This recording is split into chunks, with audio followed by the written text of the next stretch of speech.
కలగాలి అంటే సరస్వతీదేవికి సంబంధించినటువంటి సర్వశుక్ల సరస్వతి అని కొన్ని మంత్రాలు ఉన్నాయి.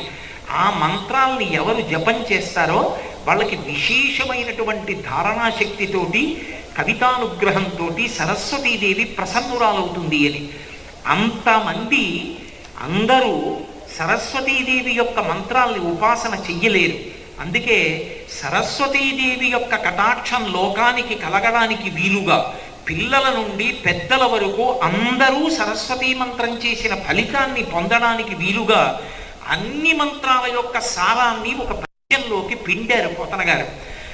శారదనీరదిందు ఘనసార పటీరమరాళ మల్లికాహార తుషార ఫేన రజతాచలకాశ ఫణీశ కుంద మందార సుధాపయోధి సితతామర సామర వాహిని శుభాకారత ఒప్పు నిన్ను మది కానగనెన్నడు కల్గు భారతి అని శారద నీరబిందు ఘనసార పటీరమరాళ